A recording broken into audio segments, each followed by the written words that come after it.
Jangankan diterbitkan dolar nilai baru, dengan dolar lama dibawa ke harga 19.000 atau 20.000 bahkan, sudah oranye pemerintah Indonesia saat ini. Sekedar mengingatkan, yang goyang pemerintahannya, bukan negaranya loh ya. Itulah salah satu di antara banyak informasi yang saya dapat dari Kentucky. Saya berpikir hebat. Ratusan gambaran sekelebat melintas di kepala saya. Semua gambaran prasangka buruk. Kepala saya terbayang galian tambang yang dalamnya minus 4.000 meter ke bawah tanah di pedalaman Papua di tambang Grasberg. Saya terbayang Freeport. Kenapa Freeport masih dikontrol oleh minoritas sahamnya? Karena penting rupanya bagi Amerika. Dan bagi Indonesia yang penting kan dapat jeneng, dapat nama. Jenang fulus masih Amerika yang dapat. Salah satu simulasinya adalah karena cadangan emas tidak bisa bertambah dengan cepat. Harga emas dinaikkan nilainya saat ini ke 50 kali atau maksimum 20 kali dari nilai sekarang agar underlying jaminan gold depository menjadi batas aman. Ini semua kita tahu bahwa dolar sudah lepas ikatan dengan emas. Dolar kalau mau cetak ya cetak aja. Tapi Amerika tahu dolar tidak punya pondasi.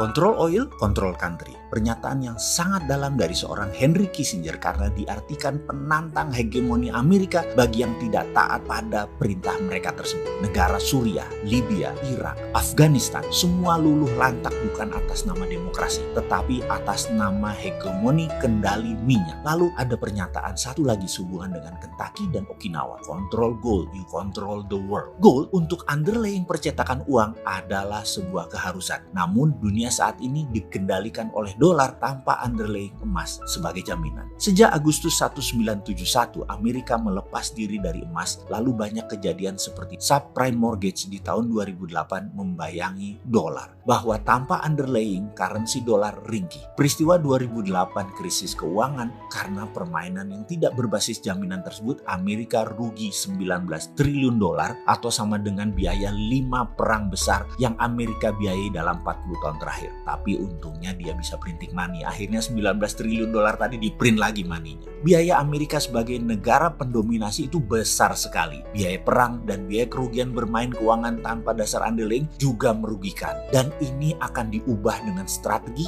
oleh Kentucky. Jadi apakah mungkin akan masuk ke emas lagi? Kita lanjut. Yang jelas mereka saat ini suka-suka printing money-nya. Kita lompat sebentar tentang world domination. Sebagaimana kita ketahui ada 5 cara untuk mendominasi dunia. Dan sebagian besar masih didominasi dikendalikan oleh Amerika. 3 sudah kita buka, yaitu currency domination, trade domination, military domination. Sisanya kita tidak terangkan yang 2 lagi, hanya buat mereka yang butuh. Saya yakin gak banyak kok orang yang butuh beginian. Ini ilmu apaan sih, abal-abal gitu ya. Baik, dari currency domination dan military domination, Amerika yang menang. Tapi trade domination, Tiongkok yang menang. Kita lanjut. Dari 3 hal tersebut, Cina mengambil 1, sekali lagi, yaitu trade domination. Yang 2 lagi, ini peluang bagi Indonesia. Sekali lagi, tapi bagi yang ngerti ngelola negara. Wes, tak simpen wae lah. Orang banyak yang gak peduli untuk Indonesia menjadi berpeluang besar mendominasi yang 2 tadi. Indonesia malah lebih jatuh cinta sama Cina atau sama Amerika. Wes, biarin.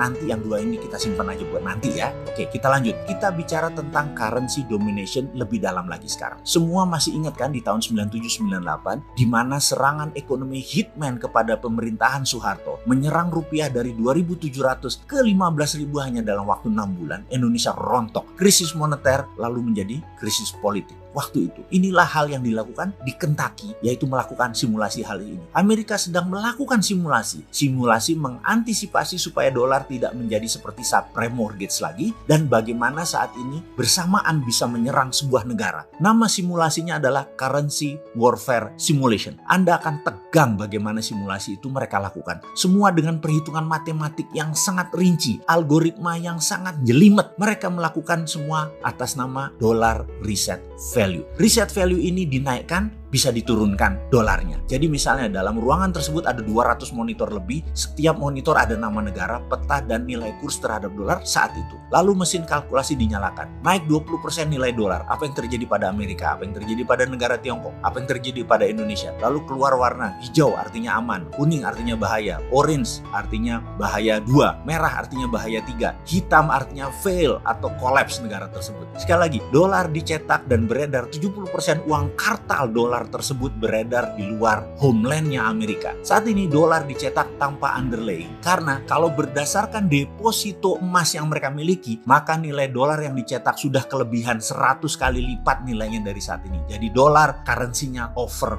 value. Jadi dollar reset value adalah satu hal yang pasti dilakukan. Simulasinya banyak ragam, di mana ketika saya hadir, yang mereka simulasikan adalah mereka menerbitkan dolar baru. Dolar jenis baru ini diterbitkan di mana dolar lama nilainya dipotong hingga 50%, didiskon hingga 50%. Skenarionya dolar baru tidak terlalu jauh over value-nya, yaitu hanya 20%, hanya 20 kali dari nilai depository emas, dan bisa dengan cepat dinaikkan dengan strategi goldnya nilainya dinaikkan. Jadi, atau selain goldnya dinaikkan adalah cadangannya dinaikkan, karena itu dia sangat berkonsentrasi untuk mengambil cadangan deposit emas atau tambangnya. Jadi kalau kita Indonesia memiliki cadangan devisa 120 billion dolar in one night, begitu dolar reset value dilakukan, nilainya tinggal 60 billion, tinggal 50%. Menariknya, ketika dihajar atau di-cut dengan 50% nilai dolar baru, Cina tidak rubuh. Cadangan devisa mereka, Tiongkok, walau ada dolarnya, namun gold reserve-nya Cina kuat. Dunia akan kacau jika dolar reset value dilakukan adalah sekitar 9 bulan sampai keseimbangan ekonomi baru tercipta. Ada beberapa wilayah dunia yang akan lumpuh, ada yang tumpah darah, namun semua itu terukur. Simulasi kedua, dolar baru diciptakan namun nilai dolar lamanya adalah nol. Amerika nilai dolarnya sama dengan nilai cadangan emas mereka. Efeknya dunia akan perang selama 5 tahun, kekacauan sistemik di mana-mana. Cina collapse, atau dalam bahasa Lemhanasnya namanya fail state, negara gagal. Simulasi berikutnya adalah dolar di-cut 80%, tinggal 20%. Ternyata Cina lumpuh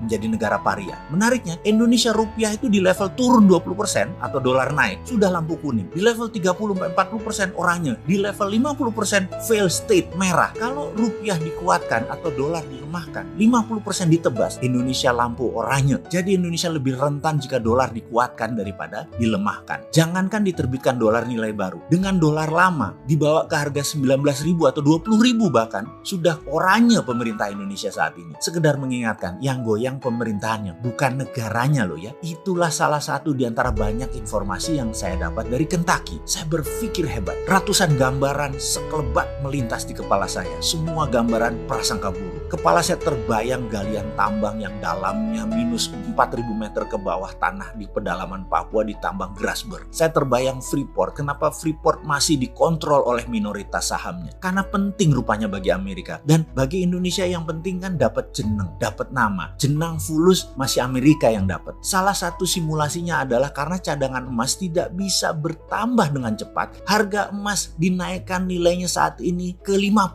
kali atau maksimum 20 kali dari nilai sekarang agar underlying jaminan gold depository menjadi batas aman. Ini semua kita tahu bahwa dolar sudah lepas ikatannya dengan emas. Dolar kalau mau cetak ya cetak aja. Tapi Amerika tahu dolar tidak punya pondasi. Amerika saat ini mendapatkan tantangan dalam currency domination. Karena itu mereka mulai berpikir emas lagi. Itulah Tiongkok, negara komunis. Di sisi lain, Tiongkok, negara komunis yang ingin menjadi negara superpower dengan menantang Amerika. Tiongkok punya strategi. Tiongkok akan melakukan terhadap Amerika yang namanya strategi Colder War. Serangan terhadap dolar dengan transaksi di banyak negara bilateral menerima yuan Cina. Penguasa Amerika dalam petrol dan dolar yang disebut juga petrodolar diancam oleh Tiongkok. Trump terjepit waktunya. Pentagon belum di tangan Trump. Covid masih merajalela di Amerika. Mungkin cara terbaik pertama bukan dolar reset value, tapi naikkan cadangan emas Amerika. US Bullion Depository di Kentucky dan Okinawa harus naik. Sebentar, Okinawa Bullion Depository itu bukannya materialnya copper concentrate Freeport ya? Cadangan Grasberg yang 20 tahun ke depan masih 3.000 ton itu emasnya. Kenapa kita nggak minta bagi hasil emasnya ya? Kok malah koper tembaganya ya? Konsentrat lagi. Ya, gitu deh.